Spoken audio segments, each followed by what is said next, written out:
اتنی بڑی تو بیماری ہے کہ اس کو لگتا ہے کہ پیپلز پارٹی کے فیصلے پیپلز پارٹی کی میٹنگز میں ہوتے ہیں. مطلب پیپلز پارٹی کے فیصلے کیا ہونے ہیں یہ اختیار زرداری کے پاس بھی نہیں ہے، یہ بلاول کے پاس بھی نہیں ہے، تو ان کی کمیٹی کے پاس کیا ہونا ہے. تو خیر سی سی کا انہوں نے اجلاس کیا اور اس کے حوالے سے جو خبر دی جہانگیر خان صاحب نے، اس میں انہوں نے کہا کہ ذرائع کے مطابق سی سی کے اجلاس میں حکومت سے اتحاد کے خاتمے کا مطالبہ بھی سامنے آیا اور اراکین وفاق اور پنجاب حکومت نے نون لیگ کے رویے پر کھل کر بات کی اور وہ برسے نون لیگ کے رویے پر، اور انہوں نے جو کے پی کے اور پنجاب کے اراکین ہیں ان کی جانب سے جذباتی گفتگو کی گئی. ذرائع کے مطابق اراکین کا کہنا تھا کہ پارٹی قیادت حکم دے، وفاق پنجاب میں نون لیگ کو تگنی کا ناچ نچا دیں گے. نون لیگ بار بار کی سیاسی ٹھوکروں کے باوجود کچھ نہیں سیکھ سکی. پی پی قیادت چٹکی بجا کر وفاق میں حکومت گرا سکتی ہے. یار مطلب یہ پیپلز پارٹی والے ان کو بتا رہے ہیں نا جہانگیر بھائی کو کہ ہم نے کہا ہے زرداری صاحب کو ہم چٹکی بجا کے حکومت گرا سکتے ہیں. او بھائی خدا کا خوف کیا کریں، مطلب اپنی آپ سیاسی اوقات دیکھیں، اپنی سیاسی حیثیت دیکھیں، اور پھر آپ دیکھیں آپ بات کتنی بڑی بڑی کر رہے ہیں. آپ کی حیثیت اور اوقات سیاسی طور پر یہ ہے کہ آصف علی زرداری اپنی مرضی سے نیند کی گولیاں نہیں کھا سکتا. 26ویں آئینی ترمیم جب اکتوبر میں ہونی تھی تو حکم دیا گیا زرداری کے وہاں سٹاف سارے کو کہ زرداری کو آج نیند کی گولیاں نہیں کھانے دینی، اس کو ساری رات جگانا ہے، کیونکہ رات کو 3-4 بجے جا کے 26ویں آئینی ترمیم ہوگی تو رات کو دستخط کروانے. تو جو زرداری اپنی مرضی سے نیند کی گولیاں نہیں کھا سکتا وہ اتنے بڑے بڑے فیصلے کریں گے. اس پہ اسد اللہ خان صاحب نے بڑا پیارا کمنٹ کیا. انہوں نے کہا کہ پیپلز پارٹی نے جو یہ فیصلہ کیا نا کہ حکومت کو مزید وقت دینے کا فیصلہ کیا کہ ہم مزید وقت دیتے ہیں حکومت کو، وفاقی حکومت کو، انہوں نے کہا یہ ایسے ہی ہے کہ کوئی ملازم اور نوکر اور چپراسی کہے کہ میں نے اپنے مالک کے پاس مزید نوکری کرنے کا فیصلہ کر لیا ہے. تو پیپلز پارٹی کا حکومت کے ساتھ چلنے کے فیصلہ ایسے ہی ہے جیسے کوئی نوکر کہے کہ میں نے اپنے مالک کی نوکری کرنے کا فیصلہ کر لیا، مزید نوکری کرنے کا فیصلہ کر لیا. آگے جہانگیر خان صاحب کی خبر کہتی ہے کہ ذرائع نے بتایا، پیپلز پارٹی کے ذرائع نے بتایا کہ سی سی نے جماعت اور قیادت کی عزت نفس پر کوئی سمجھوتا نہ کرنے کے عزم کا اعادہ کیا. اور بھائی کیا عزت نفس ہے آصف علی زرداری کی، کیا بلاول کی عزت ہے؟ بھائی پاکستانیوں سے جا کے پوچھیں کہ ان کی عزت کیا ہے، ان کی لوگ ان کو کس طرح سے ان کے حوالے سے بات کرتے ہیں.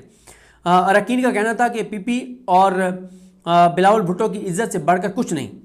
اگر پیپلز پارٹی کو عزت کا خیال ہوتا تو یہ حرکتیں کر رہے ہوتے جو پچھلے 3 سال میں پیپلز پارٹی نے کی ہے. ان کی کوئی عزت نہیں ہے، ان کی کوئی عزت نفس نہیں ہے. آگے کہا گیا کہ اتحاد پیپلز پارٹی نہیں نون لیگ کی ضرورت ہے.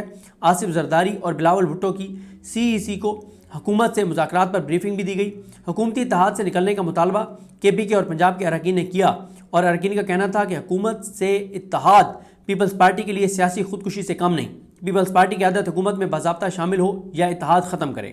اس موقع پر گفتگو کرتے ہوئے آصف زرداری کا کہنا تھا کہ شہباز شریف نے تحفظات دور کرنے کا یقین دلایا ہے اور پاور شیئرنگ فارمولے پر عمل درآمد کی بھی یقین دہانی کرائی ہے. اور آگے اس طرح کی فضول باتیں ہیں ساری جو پیپلز پارٹی نے بتائی ہیں.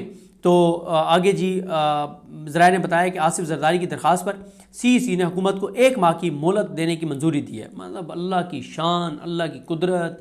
اب پیپلز پارٹی کی سی کو زرداری کہے گا کہ 1 ماہ اور حکومت کو دے دیتے ہیں. اور بھائی آپ کی جسم میں، آپ کے سیاسی جسم میں روح ہی آپ کی نہیں ہے، کسی اور کی پھونکی ہوئی ہے، آپ کیا فیصلے کر سکتے ہیں؟ آگے جی ثناء اللہ خان صاحب کی خبر ہے جو رپورٹر ہیں، کچھ اور خبریں پھر آتے ہیں اس کے اوپر جو سہیل بڑائی صاحب کا کالم ہے. انہوں نے کہا کہ ٹماٹر کی قیمتیں 500 روپے کلو سے بڑھ گئی ہیں. آٹے اور گندم کی قیمت مسلسل بڑھ رہی ہے. نیشنل پرائس مانیٹرنگ کمیٹی سوئی ہوئی ہے. عوام کے مسائل سے اتنی بے خبر حکومت شاید ہی کبھی دیکھی ہو. اور کراچی میں بتایا جا رہا ہے کہ 700 روپے فی کلو جو ہے وہ ٹماٹر کا قیمت پہنچ چکی ہے. ثناء اللہ خان صاحب کا ایک اور کلپ وائرل ہے جس میں انہوں نے کہا کہ توشہ خانہ سے وزیر اعظم جو ہیں انوار اللہ کاکڑ وہ جاتے جاتے 2 بلٹ پروف گاڑیاں لے گئے ہیں اور جس کی خود ہی انہوں نے منظوری دی ہے اور اب وہ ڈٹائی سے کہتے ہیں کہ ہاں میں استعمال کر رہا ہوں. ثاقب بشیر صاحب نے بتایا ہے کہ جو 26 نومبر کے بعد جو متی اللہ جان صاحب کو اور ثاقب بشیر صاحب کو جبری طور پہ اغوا کیا گیا تھا اور پھر ثاقب بشیر صاحب کو چھوڑ دیا گیا تھا اور متی اللہ جان صاحب کو پھر ایک جھوٹے کیس میں ملوث کر دیا گیا تھا کہ وہ آئس کی اسمگلنگ کرتے ہیں اور آئس بیچتے ہیں. مطلب گھٹیا اور سطحی بات تھی اور جس پہ رانا ثناء اللہ نے کہا تھا کہ یہ کیس بنانے والوں کے خلاف کارروائی ہونی چاہیے اور متی اللہ جان کے خلاف یہ کیس جھوٹا ہے اور یہ ختم ہونا چاہیے. اب اس میں چالان پیش کر کے اور متی اللہ جان صاحب کا باقاعدہ ٹرائل جو ہے وہ شروع کیا جا رہا ہے. ہارون رشید صاحب کے ایک ٹویٹ کا ذکر کرنا چاہوں گا. انہوں نے بڑا زبردست ایک ٹویٹ کیا. انہوں نے کہا کہ شریف خاندان نے پاکستانی قوم کے ساتھ جو کیا اس پر ناول لکھے جائیں گے، فلمیں بنیں گی، افسانے رقم ہوں گے، بنو امیہ کے بدترین بادشاہوں کی یادیں تازہ کر دیں۔ عہد آئندہ کے لوگ اس قوم کی بے حسی پر حیرت کریں گے کہ انہیں گوارا کیسے کیا، یعنی شریف خاندان کو گوارا کیسے کیا، لوگ اٹھ کیوں نہیں کھڑے ہوئے۔ اچھا، ایک اور چیز آپ کو عرض کروں کہ راجہ شہباز بھٹی یہ بہت ایکٹیو ہیں، سب سے زیادہ موبلائزیشن انہوں نے کی ہے، یوتھ کو موبلائز کیا ہے، اڈیالہ کے باہر سب سے زیادہ ایکٹیویٹیز انہوں نے کی ہیں۔ ان کو 24 گھنٹے سے زیادہ ہو گئے، اب تو تقریباً 36 گھنٹے ہو گئے ہوں گے۔ F10 سے ان کو غیر قانونی طور پہ حراست میں لیا گیا، یہ تمام کیسز میں ضمانت پر تھے، اور ان کے حوالے سے جو اویس یونس ایڈوکیٹ ہیں اور شمسہ کیانی ہیں، یہ اور باقی جو پی ٹی آئی کے عہدیداران ہیں جو ایکٹیو ہیں اور وکلا ہیں، وہ مختلف عدالتوں میں گئے ہیں، لیکن ان کو پیش نہیں کیا گیا، اور ان کو فوری طور پہ کسی بھی عدالت میں پیش کیا جانا چاہیے، اور ان کو غیر قانونی طور پہ گرفتار کیا گیا۔ ان کا جرم صرف یہ ہے کہ عمران خان کے ساتھ وہ مخلص ہیں اور یوتھ کو انہوں نے موبلائز کیا ہے۔ اس کے علاوہ آج جو ہے وہ سوموار کو جی ایچ کو حملہ کیس کی سماعت بھی بتایا جا رہا ہے کہ اڈیالہ جیل میں ہوگی، بہرحال دیکھتے ہیں کیا ہوگا۔ اب اینڈ میں آئیں، ذرا سہیل بڑائی صاحب پہ بات کر لیتے ہیں۔ انہوں نے ایک کالم لکھا ہے جس کے اوپر بڑی تشویش کا اظہار کیا جا رہا ہے کہ انہوں نے ایک طرح سے کچھ لوگوں کا خیال یہ ہے کہ انہوں نے ایک بات کی ہے کہ عمران خان کو فیصلہ کرنا ہوگا کہ ان کو ٹھکانے لگایا جائے، ان کی جان لی جائے، اس طرح کی بات، کیونکہ اس سے پہلے آپ کو پتہ ہی ہے کہ سہیل بڑائی صاحب نے ایک اہم ملاقات کے بعد یہ کہا تھا کہ عمران خان کا انجام بھٹو جیسا ہو سکتا ہے، یعنی خدا نخواستہ جیل میں ان کی زندگی کا خاتمہ کیا جا سکتا ہے۔ اللہ تعالیٰ عمران خان کی حفاظت کرے۔ تو اچھا، سہیل بڑائی کہتے ہیں کہ پہلے میں کچھ چیزیں اور ان کی بیان کر دوں۔ وہ کہتے ہیں کہ پچھلے الیکشن سے لے کے اب تک سیاسی احوال میں کوئی بڑی تبدیلی نہیں آئی، یہ بھی انہوں نے جھوٹ کہا ہے، بڑی تبدیلی آ گئی ہے، عمران خان کی پاپولیرٹی پہلے سے زیادہ بڑھ گئی ہے۔ پھر وہ کہتے ہیں کہ اسی لیے کہا جا سکتا ہے کہ تحریک انصاف کا ووٹ بینک موجود ہے، لیکن کوئی مؤثر ڈسپلن نہ ہونے کی وجہ سے ان کی اسٹیٹ پاور ختم ہو چکی ہے۔ یہ بھی انہوں نے جھوٹ بولا ہے، غلط بیانی کی ہے۔ ان کی state power P T I کی ختم نہیں ہوئی، صرف یہ ہے کہ لوگ نکلنے سے خوفزدہ ہیں۔ وجہ 26 نومبر ہے، وجہ مرید کے ہے۔ پھر وہ کہتے ہیں کہ سنا ہے کہ شروع میں کئی نون لیگ والوں کو اس بیانی کو تسلیم کرنے میں تعامل تھا، اور وہ اپنی پس پردہ میٹنگز میں کہتے تھے کہ تحریک انصاف کو دیوار کے ساتھ نہ لگایا جائے، لیکن وقت کی مجبوریوں اور تحریک انصاف کے ساتھ کسی مصالحت کے نہ ہونے نے اب نونیوں کو فوج کے ساتھ اس مسئلے پر ہم آہنگ کر دیا ہے، اور وہ بھی قائل ہو گئے ہیں کہ تحریک انصاف 9 مئی کو ججز اور چند جرنیلوں کے ساتھ مل کر انقلاب لانے کی تیاری میں تھی۔ بلکہ اب تو اچھا، پہلی بات تو یہ ہے کہ یہ جھوٹ بول رہے ہیں وہ۔ آج تک تحریک انصاف پہ یہ کیس نہیں بنا کہ تحریک انصاف 9 مئی کو فوج کے اندر کو coup کروانا چاہتی تھی، ایسا کوئی کیس تحریک انصاف کے اندر کے اوپر نہیں بنا۔ ہر جھوٹا کیس بنا ہے، ہر جھوٹا اور بے بنیاد کیس بنا ہے۔ اگر یہ بات تھی تو سب سے پہلے تو یہ کیس بننا چاہیے تھا۔ اچھا، اس کے بعد کہتے ہیں، یہ اب آپ اندازہ لگائیں کہ کتنی سطحی بات وہ لکھ رہے ہیں۔ اب تو یہ بھی کہا جا رہا ہے کہ حالیہ پاک بھارت جنگ کے دوران بھی تحریک انصاف کا منصوبہ تھا کہ اڈیالہ جیل توڑ کر پہلے عمران خان کو رہا کروایا جائے گا اور پھر جی ایچ کے اوپر حملہ کیا جائے گا۔ اتنی سطحی اور بے بنیاد چیز وہ لکھ رہے ہیں، اتنی سطحی۔ اچھا، پھر وہ کہتے ہیں اچھا، اس بیانی کو اپنانے کے بعد یعنی نون لیگ نے جو بیانی اپنایا ہوئے، اس بیانی کو اپنانے کے بعد نونی منصوبہ بندی میں یہ واضح ہے کہ مستقبل قریب میں تحریک انصاف سے کسی قسم کی مفاہمت اور عمران خان کی رہائی کا دور دور تک کوئی امکان نہیں۔ ایک بندوں کا منصوبہ ہوتا ہے، ایک اللہ کی حکمت ہوتی ہے۔ بہرحال بندوں کے منصوبے تو یہی ہیں کہ ان کا تو بس نہیں چلتا کہ یہ کہیں کہ ہم نے مرنا ہی نہیں ہے کبھی، لیکن کچھ اللہ کے بھی فیصلے ہوتے ہیں۔ آگے وہ کہتے ہیں کہ اب نون کو علم ہو گیا ہے کہ پنجاب کا میدان ان کی سیاست کے لیے کھلا ہے۔ ہاں، بڑا کھلا ہے۔ کہیں نا میاں نواز شریف گزرا جائے کہیں کسی علاقے میں جا کے دکھائے، جتنا کھلا ہے نا اب اس سے زیادہ بات ہو نہیں سکتی۔ مریم نواز صاحبہ کو کہیں نا کہ جائیں نا ذرا جلسوں میں، اور مطلب جائیں نا کوئی بغیر حکومتی اس کے کوئی جلسہ کر کے دکھائیں، پتہ چل جائے گا کہ نون لیگ کی کتنی پاپولیرٹی ہے۔ لوگ نہیں آتے ان کے جلسوں میں، لوگ ان کے جلسوں میں نہیں آتے۔ یہ جائیں نا ذرا جلسے کر کے دکھائیں کہ یہ دیکھیں جی ہزاروں لوگ آ گئے۔ او بھائی، آپ نے پنجاب میں جو کرپشن، لوٹ مار اس وقت جو الزامات لگ رہے ہیں، جو اس وقت لوگوں کے غربت کی صورتحال ہے، جو بے روزگاری کی صورتحال ہے، کون آتا ہے آپ کے جلسوں میں؟ اور آپ کہہ رہے ہیں کہ ان کے لیے میدان کھلا ہے۔ یہ بھی جھوٹ ہے کہ پنجاب کا میدان ان کی سیاست کے لیے کھلا ہے، تحریک انصاف کے لیے کوئی معافی نہیں، اس لیے نون پیپلز پارٹی کو اس صوبے میں کوئی جگہ دینے کو تیار نہیں۔ اب آخر میں آ جائیں، یہ ہے وہ امپورٹنٹ پیراگراف جس کے اوپر بہت بات ہو رہی ہے۔ تو یہ کی جا رہی ہے کہ نومبر کے بعد سے ملک میں واضح سیاسی سمت نظر آنا شروع ہو جائے گی۔ یہ تو طے ہے کہ موجودہ سیٹ اپ میں تحریک انصاف کے لیے کوئی جگہ نہیں۔ یہ بھی تقریباً طے ہے کہ حکومت کو اتحادی جماعتوں کے ساتھ چلایا جائے گا۔ یہ بھی واضح نظر آ رہا ہے کہ معیشت کو بہتر بنانے پر فوکس بڑھے گا۔ بھائی، اب تک کون سی 3 سال میں معیشت بہتر ہوئی ہے جو آگے یہ بہتر بنائیں گے؟ اچھا، ان طے شدہ امور کے علاوہ بہت سے ایسے امور ہیں جو ابھی طے نہیں ہیں اور ان پر بھی اندرونی اختلافات ہیں۔